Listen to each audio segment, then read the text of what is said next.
Buenas.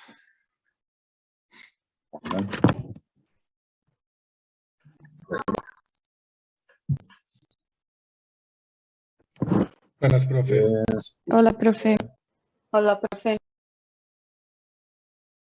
Pasaron las vacaciones de invierno. Engordaron, comieron, adelgazaron, se pelearon, se arreglaron. Disfrutaron al menos. Sí, Eso es importante. Bueno, hoy tenemos que hablar sobre motilidad. O sea, arrancamos la parte de gastro, que es la última parte de la era 2, y ya después nos encaminamos al examen. Así que la era va a estar distribuida en motilidad gastrointestinal, que es el tema que nos convoca en el día de hoy. Después vamos a ver secreciones el día de mañana. Y después vamos a ver funciones de hígado, páncreas y algún otro tema que se me está escapando ahora. Pero bueno, básicamente todo eso es gastro. Gastro no es un tema complicado de los que ya vieron, no por subestimarla, sino porque digamos, me da la impresión de que les va a costar menos. Este tema en particular es muy cortito, muy cortito. Ahí estaba repasando porque me surgió una duda de una diapositiva que se las voy a marcar y les voy a decir, esto hay que corregirlo. Estuve chequeando la literatura, tanto en libros físicos que yo tengo y tengo, bueno, varios libros virtuales, quiero decir en PDF, y no lleva más de este tema en particular 4 o 5 páginas, o sea que no nos va a llevar más de 40 60 minutos seguramente este teórico. Así que, bueno, sin ir más lejos, vamos a compartir la pantalla.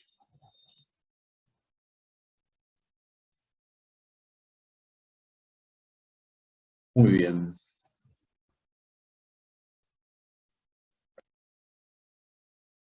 Bueno, entonces, así a grandes rasgos, digamos, cuáles son las funciones que tiene el sistema gastrointestinal. Bueno, digo, vamos a ver el punterito láser.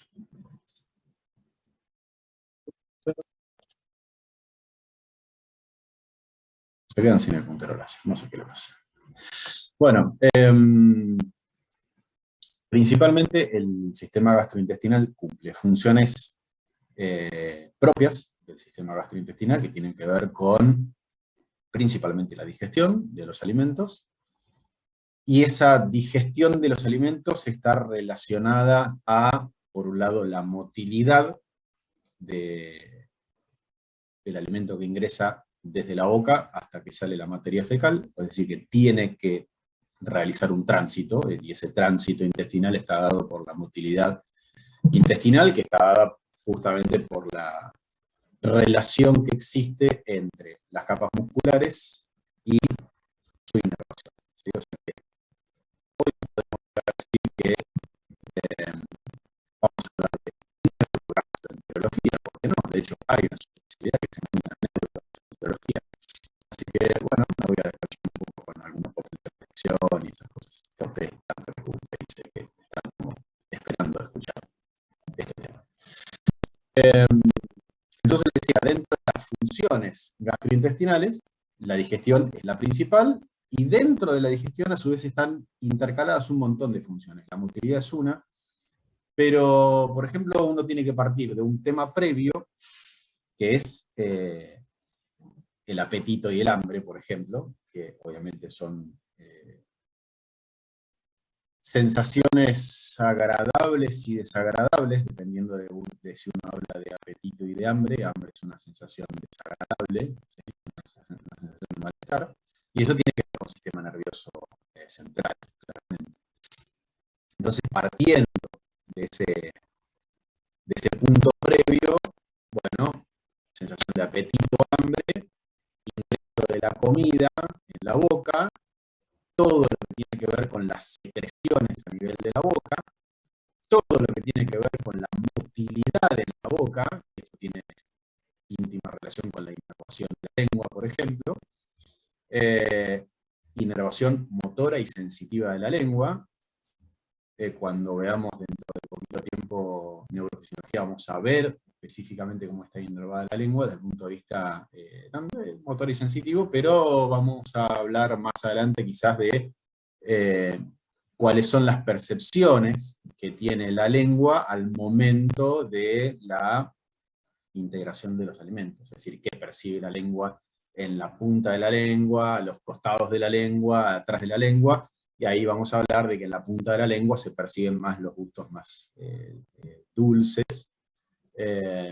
y en las partes laterales lo ácido y lo salado, y en la parte posterior lo amargo, y en la parte así central de la lengua hay un gusto que no sé si todos lo conocen, pero que se llama umami, es decir, que nosotros conocemos el dulce, salado, ácido y amargo, son 4, y nos falta uno, que por lo general es como el desconocido, que es el umami. Es decir, ¿de dónde existe un gusto que se llama umami? Sí, existe un gusto que se llama umami, de hecho les podría apostar a ustedes, si quieren en dólares o en reales, en pesos no, porque está cada vez más devaluado, que existe un gusto que se llama umami, y les voy a ganar. O sea que, bueno, no apuesten porque van a perder. Ese gusto umami nosotros lo saboreamos continuamente, todo el tiempo, les diría que prácticamente en cualquier comida, ¿sí? Umami creo que en japonés significa algo así como sabroso, algo por el estilo. O sea, si lo buscan y significa otra cosa, pueden corregirme, realmente creo que es así como algo sabroso o algo así. Bueno, ¿qué significa el umami? O sea, ¿qué estamos percibiendo cuando percibimos umami? Obviamente cuando percibimos dulce, cuando percibimos salado, claramente. Y eso también tiene que ver con los canales con los canales iónicos relacionados a la percepción, ¿sí? La lengua, si no lo recuerdan, y si lo recuerdan mejor, está inervada tanto por el hipogloso como por ramas del nervio facial, ¿sí? La rama del nervio facial es la que le da la inervación de tipo sensitiva, ¿no? Entonces, dependiendo del canal iónico que se encuentra en cada papila gustativa de la lengua, bla, bla, bla, bueno, nosotros percibimos el sabor. Entonces, existen canales iónicos para los azúcares, ¿sí? Por ejemplo, existen canales iónicos que están relacionados al sodio, y bueno, esos son los canales iónicos que uno percibe el salado. Bueno, umami. ¿Qué percibimos cuando percibimos umami? Básicamente esa percepción más proteica, ¿sí?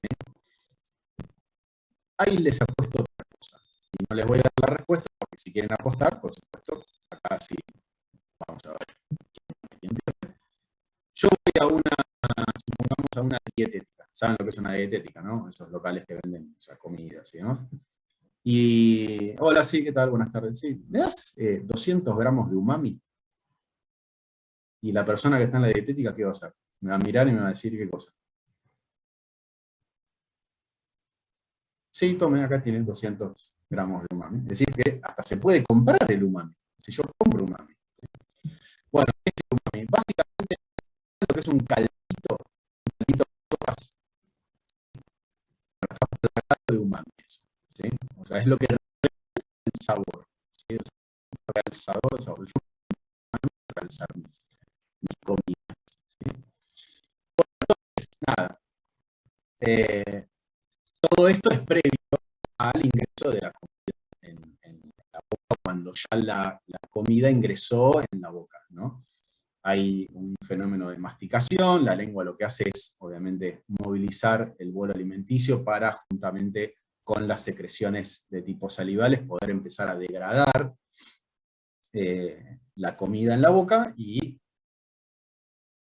ingresarlo en el esófago de una forma más previamente masticada, es decir, de un tamaño al cual ingresó. ¿Sí? ¿Entienden, no? Se mastica, lo traga, ¿no? La deglución, a su vez, es un fenómeno que tiene que ver con mecanismos voluntarios e involuntarios.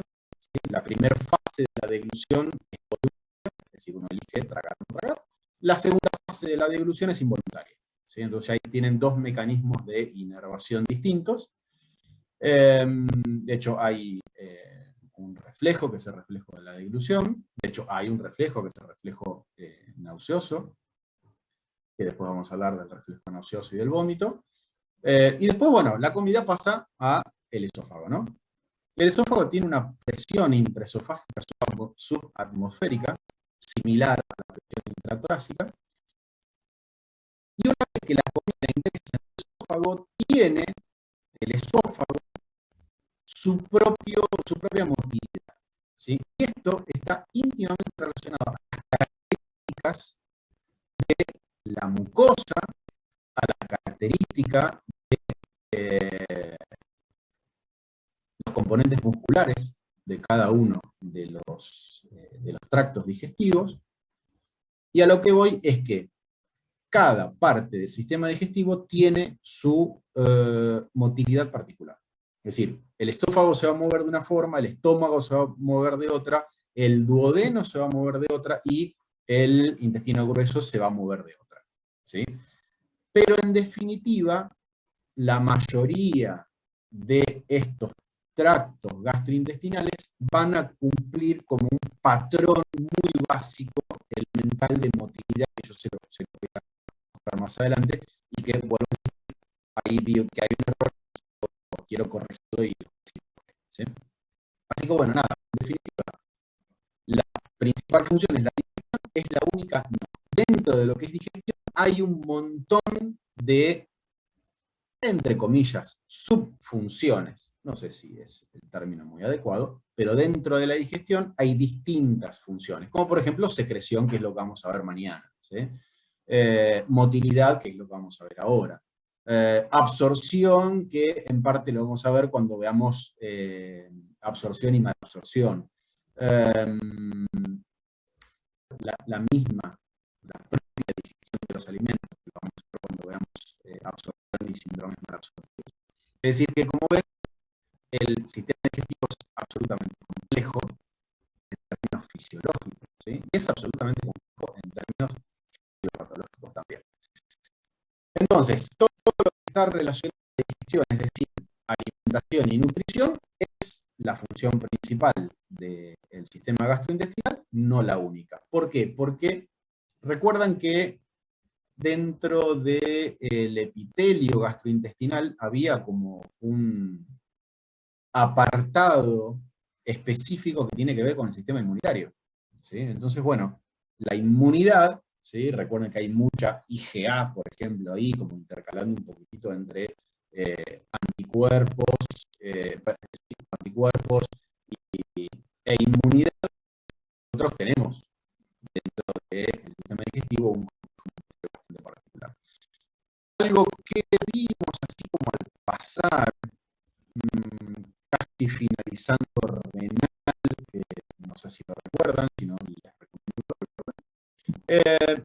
Lo que tiene que ver con la regulación hidroelectrolítica, ¿sí? Es decir, que si nosotros tomamos, por ejemplo, no sé, 3 litros de agua en una hora, y bueno, lo más probable es que orinemos mucho más de lo que veníamos orinando. Es decir, que la absorción depende también del volumen, ¿ok? Y no solamente la absorción o la eliminación de agua, también de electrolitos, ¿sí? Con diarreitos, ¿sí? Pérdida de volumen, pérdida de electrolitos. Esa pérdida de volumen, cuando es muy severa, con un impacto clínico importante, va a la metabólica. Sí, digamos, una conexión directamente proporcional, ¿sí? Entonces, el sistema digestivo cumple un rol fundamental a la hora de la regulación hidroelectrolítica, ¿sí? Y también con la regulación metabólica, como recién veníamos hablando, y también a la regulación térmica. Básicamente, ¿por qué? Porque es un gran reservorio de sangre, ¿sí? Todo lo que es sistema digestivo es un gran reservorio de sangre. ¿Qué significa esto? Significa que, supongamos, si ustedes tienen un paciente con una hipovolemia grave, bueno, lo más probable es que ese reservorio de sangre esos reservorios de sangre que nosotros tenemos en el cuerpo, como por ejemplo el sistema digestivo o la misma piel, van a redistribuir su flujo para poder enviarlo a órganos. ¿Sí? Entonces, desde el punto de vista, acá se me mueve ya sé por qué no pude poner el punterito láser. Bueno, traten de no mirar el puntero láser, si no tengo que sacar la diapositiva. Bueno, como les decía, antes de ingerir alimentos, nosotros tenemos que tener apetito, ¿sí? Y el apetito es una sensación placentera, uno tiene ganas de comer, ¿sí? Fisiológicamente a uno le gusta comer, a uno le gusta comer rico, a uno le gusta comer bien, sentarse a comer, excepto cuando uno es estudiante de medicina o médico y ahí deja de comer rico, comer sano, sentarse a comer, porque uno está continuamente estudiando, laburando, mucho de quilombo, te atragantas con la comida. Es decir, lo que nosotros recomendamos al paciente, no, mira, usted tiene que masticar no sé cuánta cantidad de veces el alimenticio así, el estómago no se estresa con el ¿sí? Bueno, o lo hacemos. Recomendaciones, si ustedes tienen la posibilidad, todavía son estudiantes, pocas responsabilidades, o tienen justas responsabilidades, traten de comer y de disfrutar, porque cuando lleguen a médico no lo van a poder hacer. En definitiva, el apetito es una sensación placentera, ¿sí? El hambre es un displacer. Cuando uno tiene hambre, se siente mal. Cuando uno tiene hambre, quiere comer, no tiene tiempo de disfrutar la comida, ¿sí? Mientras que cuando uno se sienta a comer y, bueno, puede estar comiendo todo, disfruta de la comida, es un placer. Es un disfrute, ¿sí? Mientras que el hambre, claramente, es una sensación displacentera. No es una sensación de querer comer y querer saciar el hambre. ¿Se entiende la diferencia entre apetito y hambre? Bueno, ahí nombré la palabra saciar el hambre. Este tema de la saciedad es un tema que hoy en día, siglo XXI, está siendo revisado porque no se termina de entender muy bien cuáles son los mecanismos de la saciedad. ¿Por qué? Porque hay muchos mecanismos de la saciedad, ¿sí? La saciedad, básicamente, ¿qué es? Es la desaparición de ese deseo placentero de comer, ¿sí? De hecho, ustedes, por ejemplo, bueno, están comiendo y de golpe dicen, no quiero más. Bueno, el no quiero, no voy a comer más, significa que de una u otra forma se llega a la saciedad. Esto, o mejor dicho, ¿cómo se llega a la saciedad? Como yo decía, hay muchos mecanismos. Hay mecanismos que tienen que ver con la CCK, que es la colecistoquinina, pero principalmente con la leptina. La leptina es una sustancia que se encuentra en los lipocitos que aparentemente influiría de manera preponderante en los mecanismos de la saciedad. Insisto, este tema en particular hoy sí lo está revisando porque se están revisando todos los mecanismos de obesidad, ¿sí? El tema está en plena revisión. Hay un montón de artículos que hablan a favor de la leptina y un montón de otros artículos que hablan más a favor de colecistoquina, insulina, serotonina, etcétera, etcétera, ¿sí? Es un mecanismo de difícil comprensión y principalmente por qué se le dio revista o revisión de importancia para tratar de entender los mecanismos de la obesidad, ¿sí? Entonces hay toda una revolución de cómo entender estos mecanismos de fisiopatología de la obesidad, ¿sí? El hambre y la saciedad, ahí en la diapositiva, hay un montón de mecanismos que van mucho más allá de lo que yo les acabo de decir, de apetito, comida, saciedad, o hambre, comida, saciedad. Hay un montón de mecanismos. Por ejemplo, ¿qué conducta alimentaria tiene uno? ¿Sí? No es lo mismo tener una conducta alimentaria sana que tener una conducta alimentaria patológica, ¿sí? Es decir, no es lo mismo. De hecho, hoy mismo, también se está revisando esto de las famosas 4 comidas con las colaciones intermedias, ¿sí? Yo me acuerdo que cuando estaba en la facultad, uno de los preceptos, o uno de los, mejor dicho, conceptos más importantes para lograr un equilibrio alimentario en términos calóricos era respetar las comidas, desayuno, merienda, cena. Bueno, hoy ese tema también está en revisión. Entonces, una cosa es la conducta alimentaria, otra cosa también es qué aporte nosotros le damos a esto. Y acá sí tiene que ver la carga calórica de lo que comemos. Ustedes saben perfectamente, porque les habrá pasado, que no es lo mismo comer un alimento de baja carga calórica que un alimento de alta carga calórica. La saciedad llega de forma totalmente distinta, ¿sí? Es decir, uno puede, es más, y es absolutamente interpersonal esto. Cada uno de ustedes puede sentirse saciado con alimentos de baja carga calórica o pueden sentirse no saciados con alimentos de alta carga calórica. Entonces ahí influye también otro mecanismo de efecto que tiene que ver con lo propio, ¿de acuerdo? Y a su vez a todo esto hay que agregarle un montón de otras condiciones que tienen que ver con el ejercicio que uno hace en términos de gasto calórico, y desde el punto de vista de situaciones patológicas, ni hablar como por ejemplo anorexia bulimia o obesidad.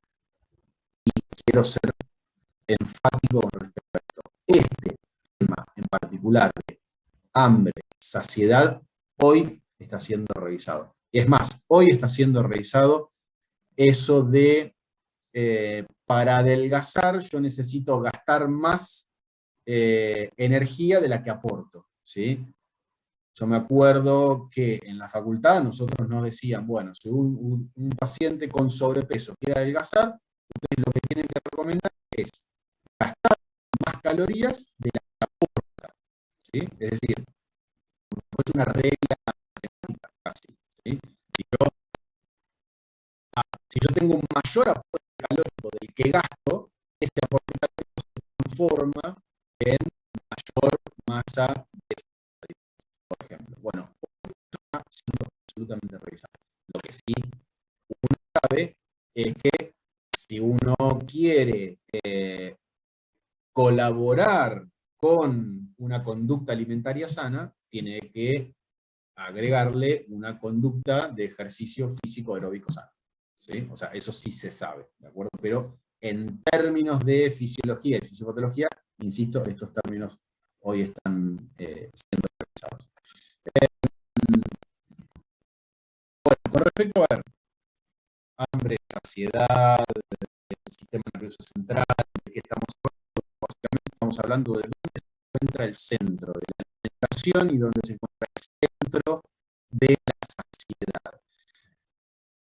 La mayoría de la bibliografía coincide que el centro de la alimentación, si esto le pondría un nombre de centro, yo no sé si le pondría un nombre de centro, pero bueno, se encuentra a nivel hipotalámico. ¿Dónde se encontraría a nivel hipotalámico? Principalmente en el hipotálamo lateral, ¿sí? ¿Y por qué se llega a esta conclusión? Bueno, básicamente porque si yo estimulo el hipotálamo lateral, lo que voy a inducir es a un incremento en la ingesta, ¿sí? Y si yo lesiono el hipotálamo lateral, lo que voy a provocar es una afagia. Afagia, obviamente, está relacionado a la ausencia de la ingesta. ¿Sí? Ausencia de la ingesta o ausencia en la relación que existe entre la ingesta y la deglución, ¿sí? Entonces, a partir de ahí, se considera o se cree que el centro de la alimentación se encuentra en el hipotálamo lateral. Mientras que en el hipotálamo ventromedial aparentemente estaría el centro de la saciedad. De estas dos estructuras, les puedo asegurar que esta última es la más discutida. Y es la más discutida porque se cree que no hay un centro específico de la saciedad, sino que hay múltiples redes neuronales que están vinculadas a la saciedad. Y a su vez, múltiples redes neuronales vinculadas a múltiples neurotransmisores y múltiples sustancias, con lo cual el tema es mucho más complejo que decir, en el hipotálamo ventromedial se encuentra el centro de la saciedad. Por ahora lo vamos a decir así, por ahora, pero sepan, insisto, que este tema está en absoluta revisión. ¿Y a partir de qué estudios se dice que el centro de la saciedad se encuentra en el hipotálamo ventromedial? Bueno, básicamente porque si yo lesiono el hipotálamo ventromedial, induzco a ese individuo a una hiperfagia. ¿Sí? Es decir, que lesiones en el hipotálamo ventromedial inducen a la hiperfagia. ¿Ok? Ahora, fíjense ustedes, si yo estimulo el hipotálamo ventromedial, induzco a la disminución de la ingesta, es decir, en vez de una afagia, a una hipofagia. ¿Sí? Esto vendría a ser que mientras el hipotálamo ventromedial funcione normalmente, va a existir un control de la ingesta. Si yo lo lesiono, ese control de la ingesta no va a estar y voy a inducir a un incremento de la ingesta. ¿Ok? Insisto, por enésima vez, esto está en plena revisión siglo XXI. ¿Sí? Bueno, esto creo que en parte lo conocen, ya lo han visto en anatomía y en histología. No voy a hacer demasiada mención a esto, simplemente recordar que el tubo digestivo tiene una luz, y esa luz se considera como parte fuera del cuerpo. Es decir, que todo lo que está en esa luz no está en el interior del cuerpo, sino que está en el exterior del cuerpo. ¿Sí? Por eso es que cuando uno tiene, supongamos, sangre en el tubo digestivo, obviamente esa persona está perdiendo sangre. ¿Entienden? Entonces, todo lo que está en el interior de la luz gastrointestinal está fuera del cuerpo. ¿Sí? Ahora, supongamos, vamos a sacar el ejemplo de la sangre, ¿no? Como mecanismo fisiopatológico para poder entender qué es fuera y qué es dentro. En la luz del tubo digestivo también va a haber secreciones, agua, alimento, etcétera, etcétera. Bueno, ahora todo eso se va a reabsorber, ¿se entiende? Pero el concepto que ustedes tienen que tener es que la luz, la propia luz del tubo digestivo, está fuera del cuerpo. ¿Sí? Bien, de la luz hacia la serosa vamos a tener la glándula mucosa, la submucosa, el plexo nervioso miocárdico, la muscularis mucosae, el revestimiento epitelial, el plexo nervioso de Meissner, la mucosa, la submucosa, la circular y la serosa. Esos serían como todos los elementos desde afuera hacia adentro. Por eso es que se describen desde afuera hacia adentro, que la luz del intestino se concentra afuera. Bien, ¿qué es lo que pasa con la actividad muscular a nivel digestivo? La actividad muscular se va a dividir en dos tipos de fase, una fase, un momento básico y un momento tónico. Y el sistema digestivo va a su vez a dividir la motilidad gastrointestinal en lo que se denominan ondas lentas y en lo que se denominan espigas. Y a ver si me siguen en esto, que es interesante y que también tiene que ver con esto que quiero corregir en esta diapositiva. Porque esta diapositiva tiene un error y lo quiero corregir, y mañana cuando dé el teórico también lo voy a corregir con los chicos, que me toque hablar de secreción. Nosotros tenemos el interior de la célula, ¿sí? De la célula muscular, negativo. ¿Ok? Que es, nosotros colocamos un electrodo de aguja, a ver si me permite ahora. Ahí está, este soy yo. Bueno, si nosotros colocamos un electrodo de aguja, estamos ahí en más o menos menos 50, menos 60, pueden ser menos 70 también, pero acá estoy en el interior, ¿sí? En el interior de la célula, ¿sí? Y si recuerdan las descripciones, o mejor dicho, las definiciones de potencial de membrana en reposo, despolarización, potencial de acción, etcétera, etcétera, el potencial de membrana en reposo no es ni más ni menos que la diferencia de el gradiente que existe, la diferencia de voltaje que existe entre el interior de la célula y el exterior de la célula. Ahora, el interior de la célula es claramente negativo y cada una de las estructuras, cada uno de los tejidos excitables tiene su propio microvoltaje. No es lo mismo la célula cardíaca que la célula nerviosa, etcétera, etcétera. A lo que voy es, el interior de la célula es negativa, ¿sí? Ahora, fíjense ustedes, ¿qué pasa acá? Acá se vuelve menos negativa, más negativa. Menos negativa, más negativa. ¿Entienden ese movimiento? ¿Qué pasó acá? Supongamos que yo parto en menos 55. Supongamos que donde está el puntero láser es menos 55. Más arriba es menos 50, ¿de acuerdo? Si yo digo que esto se hace menos negativo, significa que ingresan cargas positivas. Por lo tanto, no digo que positiviza el interior, pero lo hace menos negativo. ¿Se entiende? Pasó de menos 55 a menos 45, supongamos. Y ahora de vuelta, se negativiza a menos 55. Se hace menos negativo, menos 45. Se hace más negativo, menos 55. ¿Qué pasó entre el menos 55 y el menos 45? Ingresaron cargas positivas. ¿Y qué pasó entre el menos 45 y el menos 55? Salieron cargas positivas. ¿Se entiende ese concepto? Si yo agrego cargas positivas, lo hago menos negativo. Si saco cargas positivas, lo hago más negativo. Y eso, el músculo gastrointestinal lo hace en forma de ondas lentas.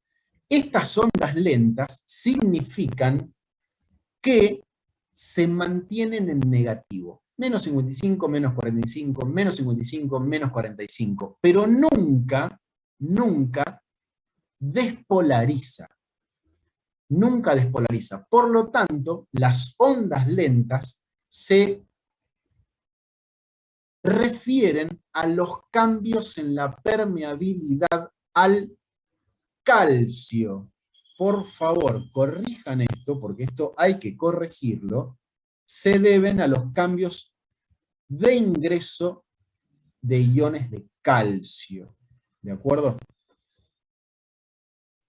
De hecho, justamente cuando siempre tengo la costumbre antes de dar el teórico de revisar, ¿sí? Las diapositivas, y veo esto y me llama la atención. ¿Por qué? Porque por lo general cuando ingresa el sodio es un gran despolarizante. ¿Sí? El sodio es un gran despolarizante. Ustedes me pueden decir, bueno, pero hay células cardíacas que despolarizan al calcio. Sí, pero es de forma más lenta. ¿Sí? El calcio cuando despolariza, lo despolariza en forma de ondas lentas. Esa es la diferencia, por ejemplo, entre el potencial de acción de las células marcapaso dependientes del calcio y la diferencia de potenciales de acción de las células marcapaso dependientes del sodio. Si ustedes ven una y ven la otra, cuando ingresa el sodio se genera un disparo y un cambio en la polaridad, y de ahí el potencial de acción. Mientras que el calcio lo que hace es hacerlo en forma más lenta. Entonces cuando veo esto digo, acá hay algo que me suena raro, y ahí me puse a revisar. Tengo 3 libros en forma física, que es el Hussey, el Guyton y el Linda Constanzo, y ahí veo que estaba el error. Y después me pongo a ver el resto de los libros que tengo en forma de PDF, tengo el Gano, tengo el Borón Bullet, tengo un montón, y bueno, sí, todos coinciden en esto. Lo que sí es importante es que, si bien pocos libros lo remarcan en forma categórica, por ejemplo Hussey, como por ejemplo Linda Constanzo, o por ejemplo, creo que Gannon también, el resto dice que aparentemente serían por ingreso de iones de calcio, ¿sí? Aparentemente. Pero todos coinciden que es calcio. Entonces, esto sí lo quiero remarcar. Las ondas lentas se deben a cambios en la permeabilidad al calcio. ¿Ok? Corregido ese error, seguimos adelante. ¿Cada cuánto tiempo existen estas ondas lentas? Bueno, yo les había dicho a ustedes que cada tracto gastrointestinal tiene su propia frecuencia de ondas lentas. Por ejemplo, la cámara gástrica tiene, supongamos, 3 ondas lentas por minuto, mientras que el duodeno tiene entre, no sé, 30 ondas lentas por minuto. O sea que eso va a diferir mucho del tracto digestivo que se está valorando. ¿Y por qué es distinto? Bueno, básicamente porque el estómago cumple una función, el esófago otra, el duodeno otra, el intestino delgado otra y el intestino grueso otra. ¿Sí? O sea, básicamente depende de eso. Bien, entonces, nosotros veníamos de menos 55, menos 45, menos 55, menos 55. La pregunta que me tendrían que estar haciendo ustedes, por supuesto, es si de menos 55 a menos 45 es responsabilidad del ingreso de calcio, de quién es responsabilidad que pase de menos 45 a menos 55. Y aparentemente sería por egreso de potasio. ¿Sí? Entonces ahí tienen el mecanismo por el cual vuelve a menos 55 ese voltaje. ¿Sí? Entonces, aclarado este tema y aclarado el ion, que es el responsable de las ondas lentas, acá vamos a ver que cuando, fíjense, llegamos a cero, ¿sí? Llegamos a cero, y obviamente acá se despolariza, es decir, cambia la polaridad de negativo a positivo, ven que hay espigas acá. Esta espiga es un momento, ¿sí? Una espiga es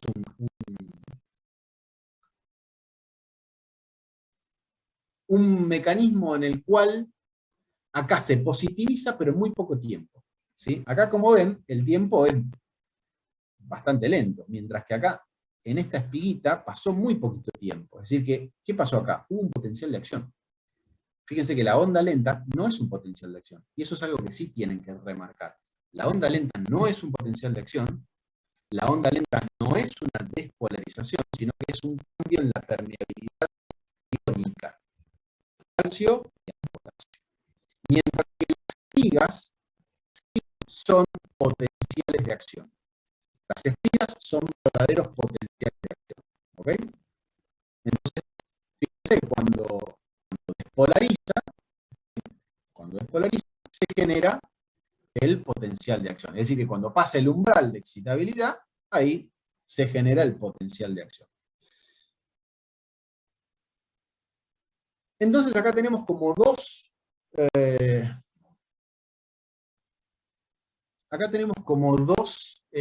situaciones muy absolutamente distintas. Muy absolutamente distintas. La onda lenta y la espiga. ¿Sí? ¿A qué corresponde la onda lenta y a qué corresponde la espiga? La onda lenta es aquella onda que le da un sentido de reflejo eléctrico básico. Esto que dice acá, REV, ¿sí? O ritmo eléctrico básico. ¿Sí? Que no es más ni menos que esto, que es una repetición cíclica, ¿sí? de ondas lentas que no van a desaparecer, es decir, que el intestino está continuamente movilizándose a través de estas ondas lentas, ¿sí? Aún en presencia de actividad motora. ¿Qué significa aún en presencia de actividad motora? Por ejemplo, si el músculo está quiescente, es decir, que no está propulsando alimento, y yo coloco un electrodo de aguja en el músculo, voy a percibir las ondas lentas. Es decir, que las ondas lentas van a estar más allá de la movilidad del músculo gastrointestinal. ¿Ok? ¿Cuál es el origen celular del ritmo eléctrico básico? Tiene varios sinónimos. De ritmo eléctrico básico, repetición cíclica, tiene varios sinónimos. Siempre dado por ondas lentas, recuerden, canal de calcio, etc. Sí, canales de calcio, etc., etcétera. ¿Cuál es el sustento celular? Aparentemente, las células intersticiales de Cajal, ¿sí? Y estas células intersticiales de Cajal son las células responsables de algo que van a leer como marcapaso miogénico. Es decir, que el complejo celular, porque son una red celular de células intersticiales de Cajal, son el sustento histológico para este marcapaso miogénico. Es decir, que continuamente, en forma muy sutil, yo diría de bajo perfil, continuamente están estas ondas lentas. ¿Hasta qué? Hasta que un estímulo genera la despolarización, la superación del umbral de excitabilidad y, por ende, el potencial de acción, que son las estímulos. ¿Ok? ¿Cuáles son esos estímulos? Estímulo de estiramiento, por ejemplo, el bolo alimenticio. Cuando el bolo alimenticio ingresa en el tubo digestivo, lo que hace es esto. No sé si me explico. Lo que hace es esto. Es decir, que cuando ingresa algo a la luz, lo distiende. Entonces, ese estímulo de estiramiento genera justamente potenciales de acción. ¿Sí? Eso es un mecanoceptor. Es decir, que un estiramiento sensado a través de mecanoceptores,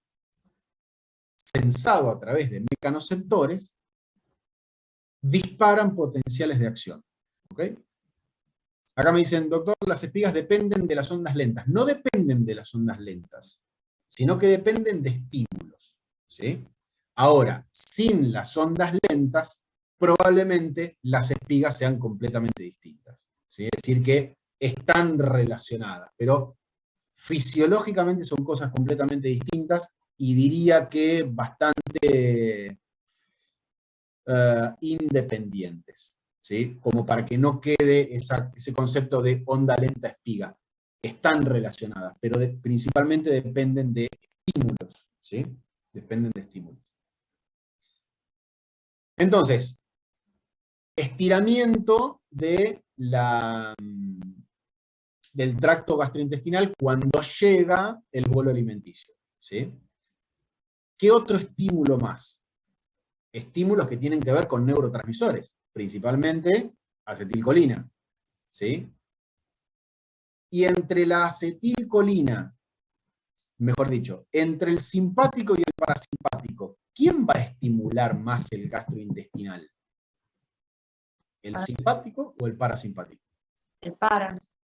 El parasimpático. Y esto está bueno que lo grafiquen de la siguiente forma. ¿Cuándo uno hace la digestión? ¿Cuando está tranquilo y relajado? ¿O cuando está en situación de alerta, estresado? ¿Se entiende? Es decir que uno realiza la digestión y todos los procesos digestivos y demás cuando está tranquilo y relajado. ¿Sí? Es decir que el parasimpático va a estimular mucho más los mecanismos de potenciales de acción de espiga que el simpático. Y fíjense que dije mucho más, porque a veces hay situaciones de estrés que desencadenan mecanismos miogénicos, ¿sí? Bueno, ¿se entendió más o menos el concepto de onda lenta? Perdón, me olvidé de algo súper importante. Así como dijimos que las ondas lentas no son potenciales de acción, que son potenciales subumbral, que tienen que ver con el cambio de permeabilidad al calcio, ¿sí?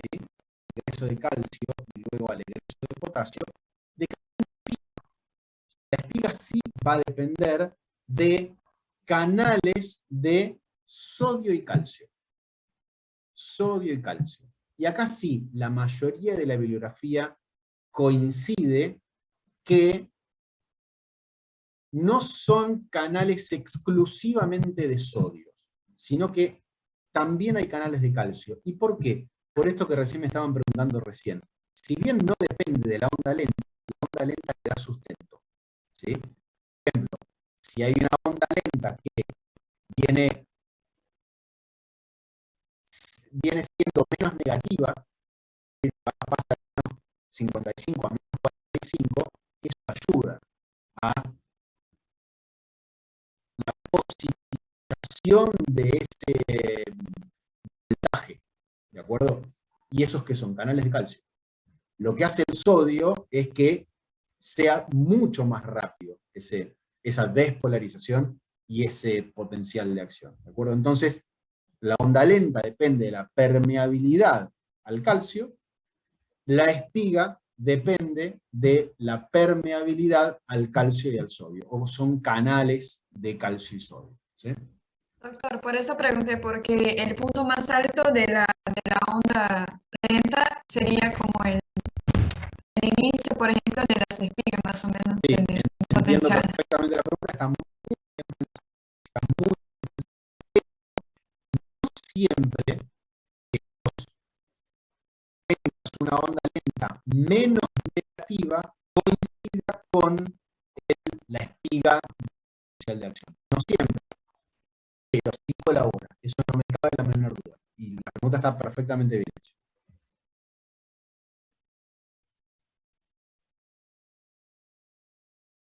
Ahí estamos. Bueno, entonces, esto es lo que yo te decía recién. Por ejemplo, que quizás el inicio de una espiga coincide con la mayor negativización de una onda lenta, ¿sí? Pero que colabora con la espiga no cabe en duda. Por eso es que hay canales de calcio y sodio. Bueno, esto está bueno, digamos, como para que lo vean así en forma gráfica, cómo el sistema nervioso simpático disminuye todo esto y el sistema nervioso parasimpático lo aumenta. ¿Por qué? Porque más que nada, a ver, todo lo que tiene que ver con adrenérgicos, sistema nervioso simpático, va a ir hacia la hiperpolarización. ¿Sí? Va a ir hacia la hiperpolarización. Insisto, en la mayor cantidad de las veces. ¿Por qué? Porque a más de uno de nosotros, en una situación de estrés, hemos tenido dolor de panza y hemos tenido que salir corriendo al baño. A más de uno. ¿Sí? Entonces, depende también de esa situación de estrés. ¿De acuerdo? Depende de esa situación de estrés. Pero por lo general, los procesos digestivos son más parasimpáticos. Mejor dicho, los procesos digestivos son parasimpáticos. ¿Sí? ¿Por qué? Por estimulación principalmente colinérgica. ¿Sí? Por estimulación colinérgica. Fíjense cómo en reposo predominan las ondas lentas, en procesos digestivos estimulados por acetilcolina, distensión o parasimpáticos miméticos, descarga de espigas, y estimulaciones simpáticas, hay una hiperpolarización, es decir, que se hace mucho más negativo, con lo cual ahí los procesos de polarización son muy rápidos. Vieron que no sé si lo vieron. Sí, lo tuvieron que ver en anatomía, por ejemplo. Ustedes me imagino que tienen que tener hacia fresco todo lo que es el neuroanatomo fresco en histología, lo mismo. Ya lo vamos a repasar cuando veamos neurofisiología, pero recuerden esa división del sistema nervioso central, sistema nervioso periférico, sistema nervioso autónomo, y hay un sistema nervioso que uno casi se lo olvida siempre, que es el sistema nervioso entérico, ¿sí? Que está muy vinculado al sistema nervioso autonómico.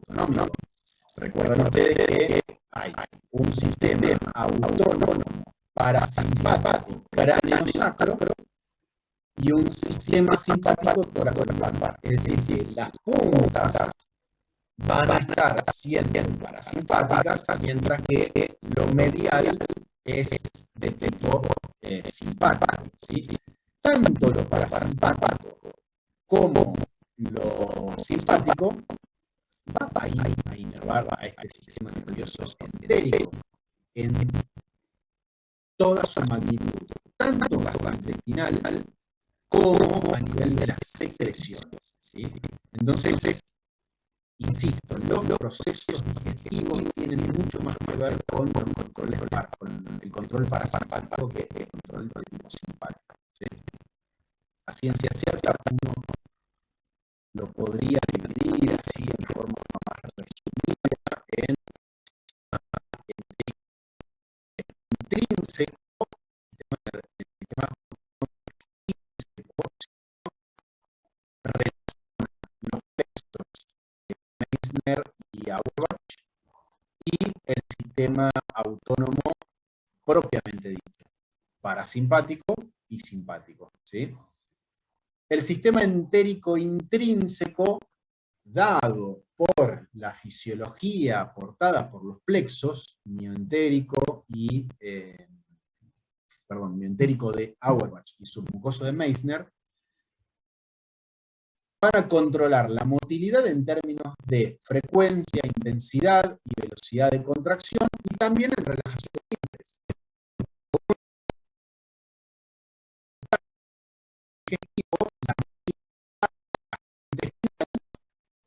tiene que ser de los esfínteres. Y cuando ese proceso se está acercando a la formación de la materia fecal, y esa materia fecal tiene que salir en algún momento, ahí tiene que haber una relajación de esfínteres. En esos términos actúa el plexo mioentérico de Auerbach y el submucoso de Meissner, ¿sí? Fíjense cómo el plexo submucoso de Meissner, que si quieren poner una regla mnemotécnica, va a controlar principalmente todo lo que es secreción, ¿sí? Y contracción del músculo submucoso. Mientras que el sistema autónomo, digamos, extrínseco, y esto tiene que ver con el parasimpático preganglionar, que tiene que ver con el craneal y el sacro, ¿sí? Craneal y sacro, va a inervar el craneal, esófago, estómago, páncreas y primera mitad del intestino grueso, mientras que el sacro va a inervar segunda mitad del intestino grueso, recto y ano. Mientras que el sistema autónomo simpático, postganglionar, toracolumbar, entre T5 y L2, va a inervar los ganglios mesentérico y celíaco y en forma generalizada desde el punto de vista simpático, ¿sí? Esta es como la gran distribución que tienen los sistemas entéricos, intrínsecos propios del plexo entérico de Auerbach y el submucoso de Meissner, y cómo inerva, o la división que existe en la inervación del sistema autónomo extrínseco, ¿sí? Dicho esto, digamos, presentadas las estructuras y las funciones básicas gastrointestinales, se van a encontrar con que hay varios reflejos, ¿sí? Puede haber reflejos locales, reflejos integrados, y dentro de los reflejos integrados, el reflejo más importante es el vagovagal, ¿sí? Que, por ejemplo, colabora con los mecanismos de defecación. Por ejemplo, es bastante clásico, típico y característico que uno desayuna o almuerza e inmediatamente tiene ganas de ir al baño a defecar. ¿Por qué? Porque uno tiene que vaciar el intestino grueso distal, porque obviamente está procediendo la comida del intestino delgado y lo que uno acaba de digerir. Cuando uno ingiere comida, ese mecanismo genera un reflejo de vaciamiento del intestino grueso, es decir, de defecación, ¿sí? De hecho, hay un reflejo en el recién nacido y en el niño de los primeros años de su vida, que es el reflejo gastrocólico. Es bastante parecido al reflejo vagovagal, en el cual el niño, el recién nacido, ni bien come, se hace caca. ¿Y por qué? Porque activa este reflejo gastrocólico, ¿sí? Comida que ingresa en la cámara gástrica activa el reflejo de defecación, prácticamente en forma inmediata, ¿sí? Es bastante característico de los recién nacidos, ¿sí? Entonces tenemos este mecanismo básico fisiológico de la motilidad gastrointestinal, la distribución de su inervación, los tipos de reflejo, y también yo les decía que cada una de las estructuras tienen movimientos propios, es decir, que el esófago se va a mover, se va a movilizar de una forma, el intestino delgado de otra, el estómago de otra, el intestino grueso de otra, ¿sí? ¿Cuáles son esos movimientos? Por un lado, este movimiento de propulsión, ¿sí? Propulsión relacionado a movimientos de peristaltismo, que tiene que ver con movimiento hacia adelante, ¿sí? Este movimiento hacia adelante está relacionado a movimientos de digestión y absorción. Es decir, que la comida va a ir pasando a través de distintas estructuras para poder ser digerida y absorbida, ¿sí? El movimiento de peristalsis es un movimiento bastante particular que está relacionado a principalmente al estómago. ¿Es la única estructura que tiene movimiento de peristalsis? No. ¿Por qué? Porque el movimiento de peristalsis depende del músculo liso sincicial, y este músculo liso sincicial está, por ejemplo, tanto a nivel gastrointestinal como a nivel de los conductos biliares y del uréter, ¿sí? Entonces lo que genera es que un estímulo va a provocar la aparición de un anillo de contracción, y ese anillo de contracción se va a ir desplazando, ¿sí? Entonces también es un movimiento de desplazamiento hacia adelante, ¿sí? ¿Cuáles van a ser estos estímulos? Básicamente los mismos estímulos que habíamos visto acá.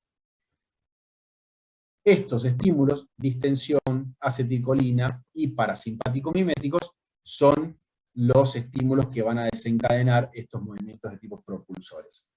Mientras que existen otros tipos de movimientos, que son movimientos de mezcla o de segmentación, que principalmente van a estar dados en estructuras donde es necesario mezclar el alimento con jugos digestivos. El clásico es la cámara gástrica, ¿sí? Donde, obviamente, tanto en cámara gástrica como en duodeno, el alimento se va a mezclar con jugos digestivos, ¿sí?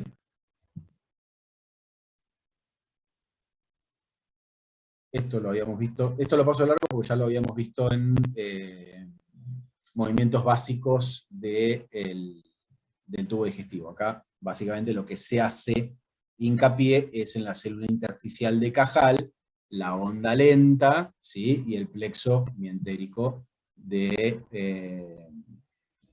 Auerbach, ¿sí? Bueno, esta es la diferencia entre estar enamorado y tener mariposas en la panza, y poder entender que el plexo mientérico y el parasimpático es el responsable de todo esto, ¿okay? Chicos, son neurotransmisores, nada más, la serotonina, dopamina y a los fin de tiempo. Bien, pasemos a la fisiología de verdad. Bueno, entonces, este movimiento de peristalsis es la formación de un nicho, ¿sí? Por ejemplo, acá tenemos la luz del tubo digestivo. La luz del tubo digestivo parece algo, que ese algo es alimento. Entonces lo que genera es una tensión. La distensión es el estímulo mecanoreceptor por excelencia para disparar cosas, para disparar justamente las espigas. ¿Ok? Entonces, distensión, acetilcolina o estimulación parasimpática va a disparar espigas y esas espigas se van a transformar en un anillo, ¿sí? Y ese anillo va a ser un anillo propulsor, ¿de acuerdo? Con lo cual, este contenido va a avanzar hacia adelante, ¿sí? Va a avanzar hacia adelante, hacia el próximo, ¿de acuerdo? Esto da lugar a la última parte. Yo les dije que era cortita, está 5 y 4. Extendiendo. Esto da lugar a algo que se llama complejo motor migratorio, ¿sí? Y este complejo motor migratorio no son ni más ni menos que contracciones propulsivas bastante potentes, ¿sí? que tienen como función mantener la luz gastrointestinal limpia, ¿sí? ¿Y cuándo aparece el complejo motor migratorio? Fíjense que hasta ahora veníamos hablando de que una distensión, un reflejo de estiramiento, un mecanoreceptor, la acetilcolina, disparaban estas espigas para que se genere el anillo y a partir de ahí se propulse el contenido de la luz. Acá estamos hablando de que aparecen ayunas. Y en ayunas, por lo general, siempre considerando la respuesta parasimpática, ¿sí? Siempre considerando la respuesta parasimpática, esta respuesta parasimpática sería la responsable del complejo motor migratorio, ¿sí? Entonces, el complejo motor migratorio es justamente un periodo que dura entre 3 a 6 minutos de contracciones propulsivas a un ritmo de 60 a 90 contracciones por minuto. Es decir, estamos hablando de una frecuencia muy alta, ¿sí?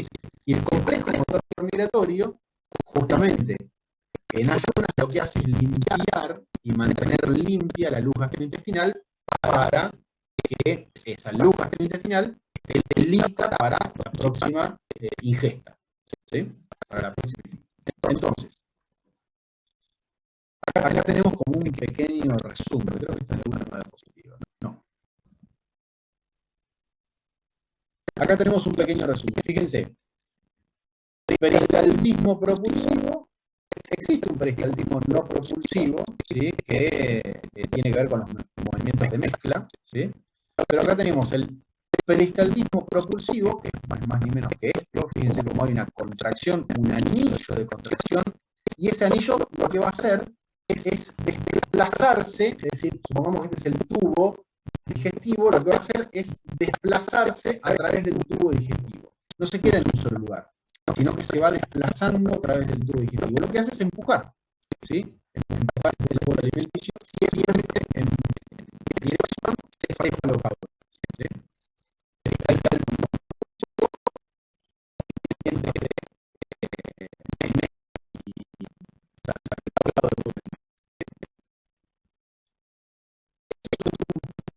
resumen de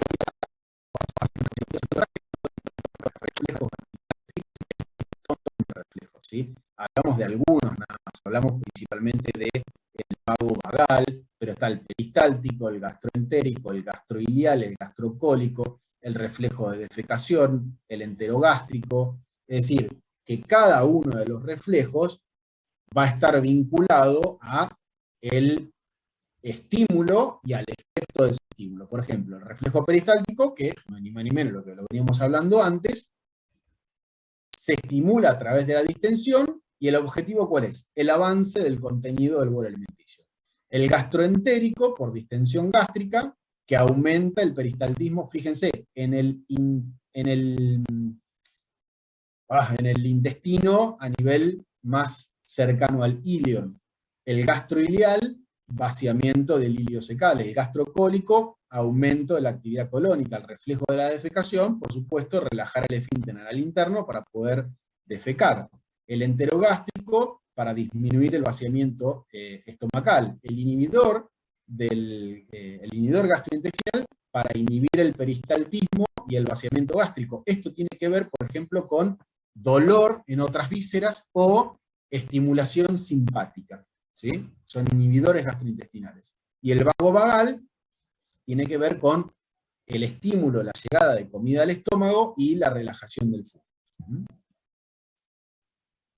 Entonces, sí, esto también, como pequeño resumen: ingesta de alimentos, obviamente masticación y deglución, motilidad esofágica, motilidad estomacal, de almacenamiento, de mezcla y de vaciamiento, motilidad del intestino delgado, mezcla o segmentación, propulsión y peristalsis, movimiento del colon. El colon tiene así como existen los anillos y los movimientos peristálticos, y está también el complejo motor migratorio y demás, el colon tiene una forma de motilidad que se denominan austras. Las austras no son ni más ni menos también que potenciales de acción propio de la característica muscular del colon, ¿sí? Así como existen los complejos motores migratorios, los anillos peristálticos y demás, a nivel del colon se denominan austras, ¿sí? Y la propulsión es una propulsión de movimiento en masa, justamente para vaciar el colon y justamente para poder defecar, ¿de acuerdo? Que justamente es el último punto. Bueno, creo que acá llegamos, porque lo próximo, si son procesos digestivos, todo esto de secreción y procesos digestivos lo vamos a ver mañana, ¿de acuerdo? Bueno, ¿dudas, preguntas? Es un tema que les vuelvo a repetir, no les va a generar demasiado inconveniente. ¿Todo bien? 10 puntos. Nos vemos mañana. Miércoles tengo clase por Zoom. No, los miércoles doy clase de 8:30 a 10:30. Que la pasen bien. Suerte. Nos vemos.